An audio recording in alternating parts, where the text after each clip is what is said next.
Hello, you're watching World Talks on TVP World. My name is Sasha Farbach. European Parliament President Roberta Metsola and Hungarian Prime Minister Péter Magyar met in Brussels as debate continues over the future of the Article 7 procedure launched against Hungary in 2018. Now, the meeting comes amid a broader shift in Hungary's engagement with the EU, including support for a one-year extension of sanctions on Russia and the lifting of Budapest's veto on Ukraine's accession talks.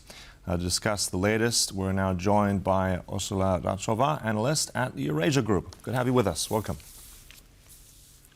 Hi, good morning. Good to be here. So it's really the first premiere at this European Council, all these European member state leaders gathering in Brussels the second day with a new Hungarian Prime Minister. What is the biggest takeaway so far from Péter Magyar's attendance? Yes, this is a historic day for sure. Péter Magyar comes in as the leader who has the strongest mandate in Europe, in the European Union, so that's quite substantial. I think the biggest takeaway for me is probably the meeting with Metsola and the outcome about the discussion related to the Article 7 procedures. I think it is a very good sign that Roberta Metsola was open to Péter Magyar's points and concerns. As you mentioned, Hungary has been under Article 7 for quite a few years now, and Article 7 procedure can result in Hungary's voting rights to be stripped in the European Council. So lifting the Article 7, I think, would be a very important development for Hungary and a huge win for Péter Magyar as well. So I think beginning the discussions on that and Roberta Metsola also initiating discussions within the European Parliament about this topic is crucial. And after that, of course, looking forward to the continuation of the discussions on Ukraine, the Russia sanctions, and of course, the next MFF. Yeah, and a lot of things to cover there. Let's jump into the sanctions as well. I mean, this is something where I think there was a lot of relief that now we have an extension on the sanctions. Usually it's 6 months, but apparently Hungarians said a year is also a big. I mean, this was always one of those most contentious parts of these negotiations. So what does that tell us as well of Hungary's role and maybe further sanctions of Russia? Yes, that's absolutely right. The issue has been that the sanctions had to be renewed every 6 months. And that essentially means that the EU leaders, the 27 EU leaders, have to reach a compromise on this issue, which, as we know, if you have this many member state countries, it's always difficult to reach a compromise because sanctions extensions requires unanimity vote. So there have always been leaders and member states who has used this position to potentially threaten a veto and to negotiate some kind of, benefits for their countries in exchange of supporting the extension. And Viktor Orbán has done this in the past, but other leaders have done this as well. And this essentially, always created uncertainty whether the sanctions will be extended or not, and how much delay we could potentially see on this. So making changing this 6 months to 12 months would, I think, ease pressure on the member states. It will, I think, also change the dynamics potentially to some extent between the member states because we will see less arguments at least about the sanctions. Of course, the member states naturally also disagree on other topics, so this would be one less. So I think we could potentially a much more unified and cohesive EU and Council on the Russia and the Russia question topic. Mm-hmm.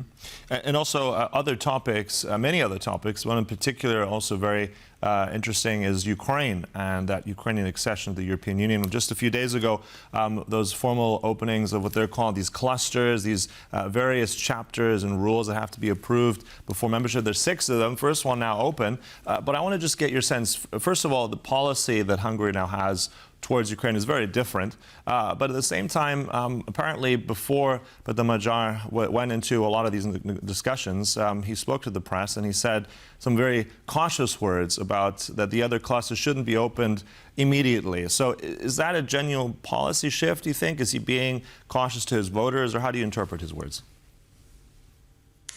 Yes, I think Magyar has always been cautious about Ukraine, but he has also said that he will be constructive on the EU level and he will not be the one inhibiting opening the chapters or even inhibiting Ukraine's accession when Ukraine actually satisfied the criteria.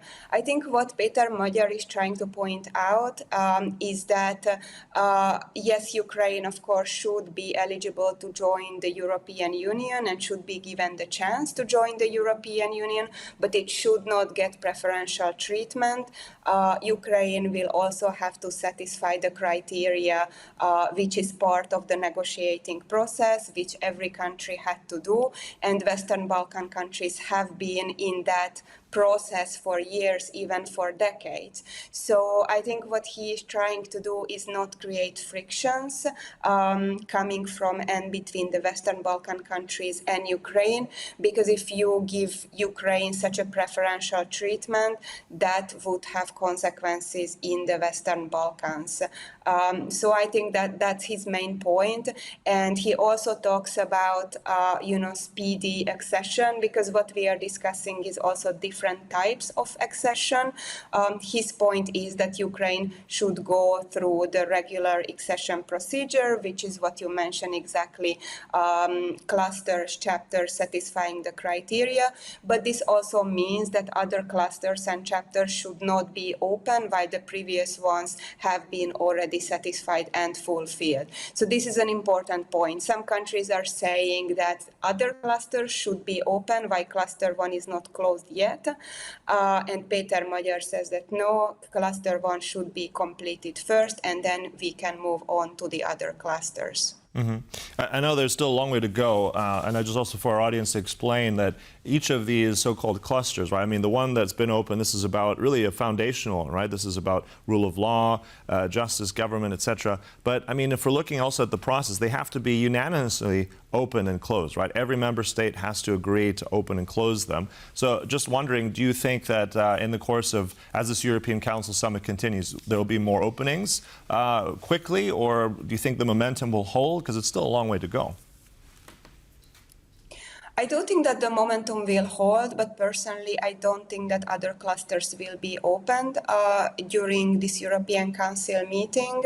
And exactly because of what you're saying, both to open and to close these clusters, you need unanimity, which is why also just opening cluster 1 took such a long time, because Hungary has been blocking it.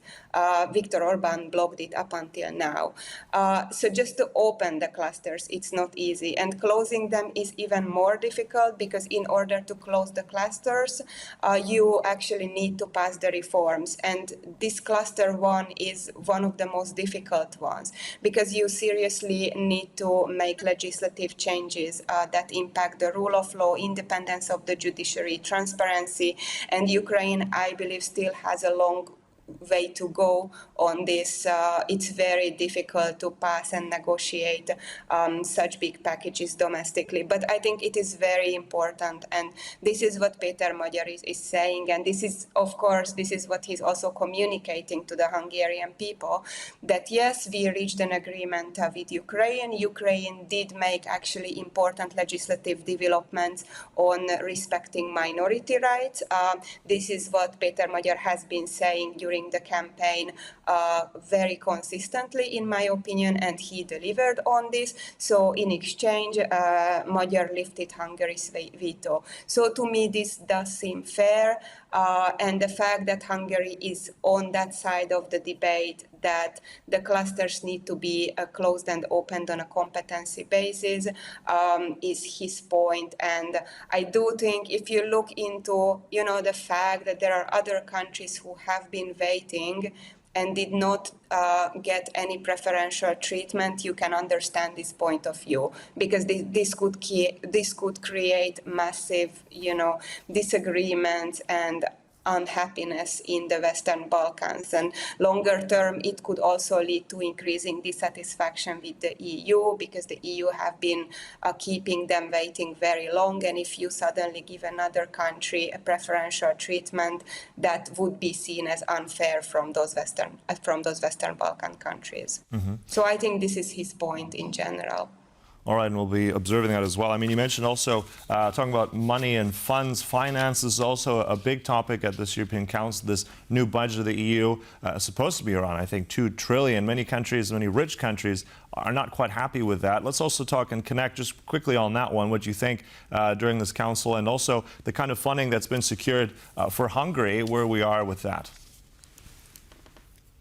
Yes, on the next MFF, the discussions will be very interesting and important, because the EU wants to restructure the next MFF, which essentially means that some of the packages which are included, for example, in the cohesion funding that Hungary benefits from a lot, and it is important from the country, will be distributed on a different criteria basis and will be grouped together with competitiveness and other topics. So this is a massive change, and it essentially means that the criteria will be different and will be more linked to the rule of law.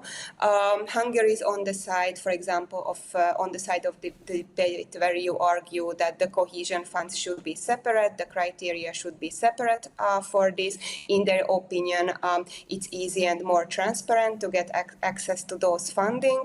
But of course, the Commission's argument is that grouping all these different funds and pots of money together decreases administrative burdens. So I do think that we will see lengthy debates on the next MFF, and Hungary is not the only one on this view. So that will be interesting to follow.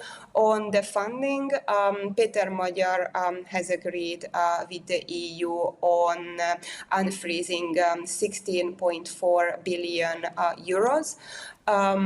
This amount is still subject to satisfying the criteria. So that's important to know that this is not an automatic transfer of cash to Hungary. Hungary first needs to satisfy the criteria. The deadline for the 10 billion, that's the Recovery and Resilience Fund, expires end of August. So in a sense, that will be the first test for Péter Magyar, whether he can deliver on securing that 10 billion for Hungary in 2026. The money also has to be spent in 2026, and the rest of the money, the 6.4 billion, most of it is going into healthcare, transport, SMEs, and education. That money does not necessarily need to be unlocked this year. Most likely they will focus on unlocking in 2027 and the year after. So the time pressure is on the 10 billion cohesion funds. Yeah, so pressure. 10 billion RRF funds. Yeah, so time pressure indeed. So still many things to talk about but a different voice, a different Hungary present with all those other European leaders. We'll cover it more. But thanks so much for all that. Really appreciate your insight. Orsolya Ráczová there from the Eurasia Group. Always a pleasure. Thank you for having me. Have a good day. And thank you for watching. But stay right here on TVP World for news and commentary. Goodbye.